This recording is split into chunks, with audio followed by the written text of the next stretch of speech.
Assalamualaikum warahmatullahi wabarakatuh.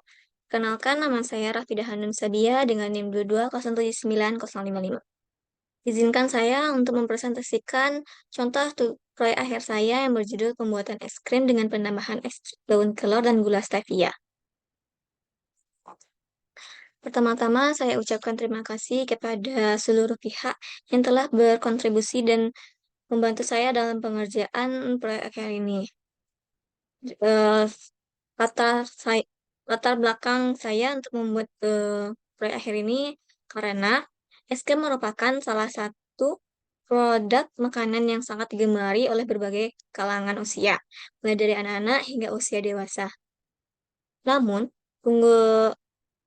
nutrisi dalam es krim itu sendiri tidak kurang mencukupi kebutuhan pada diri manusia, sehingga saya eh, menambahkan ekstrak daun kelor sebagai penambah nutrisi pada es krim tersebut. Selanjutnya yaitu gula stevia. Saya menambahkan gula stevia pada es krim ekstrak daun kelor ini karena pada pembuatan es krim tentunya kita memerlukan bahan-bahan seperti eh, gula, susu, lemak, dan lain sebagainya. Namun, mengonsumsi gula dalam jumlah besar dapat meningkatkan kadar gula darah sehingga bisa memicu obesitas dan diabetes. Sehingga saya memilih untuk menggunakan gula stevia sebagai pengganti dari gula pasir karena gula stevia sendiri merupakan pemanis alami yang berasal dari daun stevia yang eh, memiliki man- kadar kemanisannya 300 kali lebih lebih manis daripada gula biasa. Adapun tujuan saya membuat penulisan ini adalah satu, untuk membuat inovasi terbaru dalam pembuatan es krim menggunakan ekstrak daun kelor dan gula stevia, dan yang kedua mendeskripsikan kualitas bentuk, warna, aroma, rasa es krim menggunakan ekstrak daun kelor dan gula stevia. Manfaat dari penulisan tugas akhir ini antara lain yang pertama dapat menambah wawasan dan ilmu pengetahuan tentang penggunaan ekstrak daun kelor dan gula stevia pada pembuatan es krim, memberikan inovasi terbaru dalam pembuatan es krim dengan penambahan ekstrak daun kelor dan gula stevia, dan yang terakhir sebagai bahan acuan apabila ada yang ingin meneliti tentang pembuatan es krim dengan penambahan ekstrak daun kelor dan gula stevia. Selanjutnya yaitu ada kajian pustaka. Es krim es krim menurut SNI nomor 0137131995 adalah jenis makanan semi padat yang dibuat dengan cara pembekuan tepung es krim dari campuran susu, lemak hewani maupun nabati, gula dengan atau tanpa bahan makanan lain dan bahan makanan yang diizinkan. Es krim sendiri memiliki banyak manfaat untuk tubuh seperti kayak kalsium, melindungi gigi dan gusi, mengurangi peradangan, kayak vitamin, menurunkan berat badan, dan eh, mengandung protein dan remah lemak. Eh, Menurut Padaga dan Sawitri pada tahun 2005, komposisi umum es krim seperti yang terlihat pada tabel, yaitu lemak susu 10 hingga 16%, padatan susu tanpa lemak 9-12%, bahan pemanis 12-16%, bahan penstabil 0-0,5%, bahan pengemulsi 0-0,25%, dan air 55-60%. Adapun bahan-bahan yang digunakan dalam pembuatan es krim menurut Stawan pada tahun 2010, antara lain yang pertama ada lemak.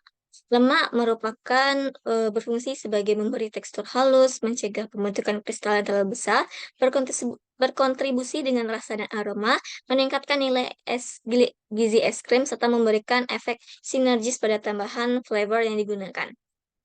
Ada yang kedua ada protein atau skir. Protein merupakan padatan bukan lemak yang berfungsi untuk membentuk tekstur es krim, mempertahankan kerenyahan pada produk akhir, mampu menaikkan overrun tanpa terbentuknya tekstur yang berkeping-keping, dan mengurangi total padatan. Gula. Gula berguna untuk menurunkan titik beku, meningkatkan viskositas, dan memberikan rasa manis. Selanjutnya ada bahan penstabil. Penstabil bekerja pada sistem emulsi dengan menghasilkan membran yang melingkupi globula-globula fase terdispersi atau globula lemak, sehingga mencegah terjadinya pengelompokan globula-globula fase terdispersi. Selanjutnya ada bahan pengumusi. Bahan pengumusi utama yang digunakan dalam pembuatan es krim seperti kuning telur, juga minyak hewan ataupun minyak nabati. Bahan pengumusi ini bertujuan untuk memperbaiki struktur lemak dan distribusi udara dalam es krim, meningkatkan kekompakan bahan-bahan dalam es krim sehingga diperolehlah es krim yang lembut dan meningkatkan ketahanan es krim terhadap pelelahan bahan. Peralatan yang kita gunakan pada pembuatan es krim menurut Aditya Chan pada buku yang berjudul Membuat Es Krim tahun 2008, antara lain yang pertama adalah meja kerja, yang kedua timbangan, yang ketiga gelas ukur, yang keempat baskom, yang kelima balon whisk, yang keenam spatula, dan yang ketujuh termometer. Adapun karakteristik es krim yang baik menurut Sari 2020 pada modul pastry, yang pertama adalah kecepatan melelehnya. Kecepatan meleleh merupakan waktu yang diperlukan es krim untuk meleleh sempurna pada suhu ruang. Kecepatan meleleh ini dipengaruhi oleh bahan-bahan yang kita gunakan pada pembuatan es krim. Selanjutnya ada overrun. Overrun menunjukkan penambahan volume adonan es krim karena udara yang terperangkap dalam campuran es krim tersebut akibat proses agitasi. Overrun ini mempengaruhi tekstur dan kepadatan yang sangat menentukan kualitas es krim. Nah, selanjutnya kita akan yaitu ekstrak daun kelor.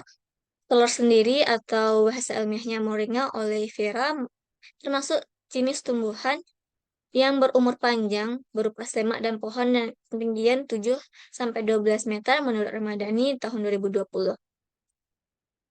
Christina dan Siti 2014 juga mengungkapkan bahwa daun kelor kaya akan nutrisi serta beta karot seperti beta karoten, vitamin C, vitamin B6, potasium, sehingga daun kelor dapat digunakan sebagai pemenuhan gizi harian keluarga karena selain harganya yang murah juga mudah didapatkan dan serta mudah dikembangkan. Gula selanjutnya ada gula stevia.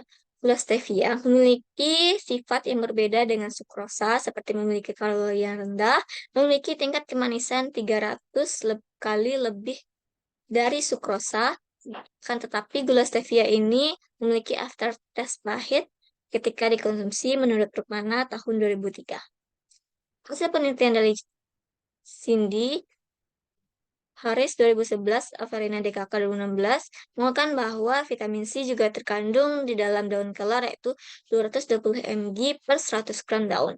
Hal ini menunjukkan bahwa daun kelor memiliki kandungan vitamin C lebih banyak dibandingkan daun lainnya seperti daun pepaya yang memiliki kandungan vitamin C 61,8 mg per 100 mg per 100 mg daun dan daun kenikel memiliki kandungan vitamin C 64,6 mg per 100 gram daun. Soalnya ada prosedur penelitian. Jenis penelitian yang saya lakukan ini adalah eksperimen yaitu melakukan percobaan langsung dengan mencoba menambahkan ekstrak daun kelor dan gula stevia pada pembuatan es krim. Eksperimen merupakan metode yang digunakan untuk membuktikan suatu percobaan mengenai kebenaran suatu teori, agar tidak mudah percaya sesuatu yang belum pasti sebelum melakukan kebenarannya. Tempat penelitian proyek akhir ini dilakukan di workshop atau boga jurusan Ilmu Kesejahteraan Keluarga Fakultas Pariwisata Perhotelan Universitas Negeri Padang pada bulan Desember 2023. Adapun pemilihan alat dan bahannya seperti alatnya ada timbangan, gelas ukur, baskom, balon whisk, rubber spatula, wooden spatula, termometer, ice cream maker, dan freezer. Dan pemilihan bahan yang digunakan yaitu lemon susu, skim bubuk, gula, bahan stabil, dan bahan pengemulsi. Adapun tahap uji organoleptik yang digunakan yang pertama kali adalah jenis data. Data terbagi dua, data primer dan data sekunder. Data primer menurut Sumandi 2008 adalah data yang diambil langsung dari sumbernya. Data primer ini data yang diambil langsung dari penulis yang selanjutnya ada data sekunder. Data sekunder yaitu data yang misalnya telah tersusun dalam bentuk dokumen-dokumen. Data sekunder dan penelitian ini adalah mengenai jumlah dosen yang dijadikan penulis dengan kriteria penulis perseorangan atau bisa disebut penulis terbatas. Karena penulis tersebut sudah ahli dalam bidang makanan. Sumber data ini adalah menggunakan 5 orang penulis ahli yang akan memberikan jawaban angket berisikan pertanyaan-pertanyaan untuk direspon. Panelis terbatas yang dilibatkan adalah dosen atau buka yang sudah ahli dalam istri yang memenuhi kriteria sebagai berikut. Yang pertama, memiliki kondisi kesehatan yang baik, harus memiliki KPKan atau sensitivitas yang normal, tidak memiliki gangguan pada alat indera, dan sebaiknya bukan orang perokok. Karena seseorang memiliki sensitivitas rendah serta dilaksanakan di jurusan ilmu kesejahteraan keluarga. Uji organoleptik. Tahap ini dilakukan dengan uji organoleptik. Menurut M. Yusuf dan kawan-kawannya 2006 pada halaman keempat, uji organoleptik merupakan pengujian yang didasarkan pada proses penginderaan bagian organ tubuh yang didasarkan pada proses penginderaan bagian tubuh. Yang berperan dalam proses penginderaan ini adalah mata, telinga, indera pencicip, indera pembau, dan indera peraba atau sentuhan. Uji organoleptik ini dilakukan oleh dosen tata boga jurusan pariwisata dan perhotelan, jurusan ilmu kesehatan keluarga Fakultas Pariwisata dan Perhotelan Universitas Negeri Padang. Penulis akan membagikan angket kepada panelis untuk melakukan uji organoleptik. Analisis data yang diperoleh setelah melakukan penelitian itu eksperimen terhadap produk yang akan diteliti, kemudian dilakukan uji organoleptik oleh penulis terhadap kualitas es krim dengan penambahan ekstrak daun kelor dan gula stevia yang meliputi bentuknya, warna, aroma, tekstur, dan juga rasa dari es krim tersebut. Teknik analisis data yang digunakan dalam penelitian ini adalah teknik presentasi dengan rumus P sama dengan F per N dikali 100% dengan keterangan. P merupakan persentase jawaban, merupakan frekuensi jawaban, N merupakan jumlah seluruh jawaban. Sekian yang dapat saya presentasikan. Mohon maaf jika ada kesalahan. Saya tutup dengan Assalamualaikum warahmatullahi wabarakatuh.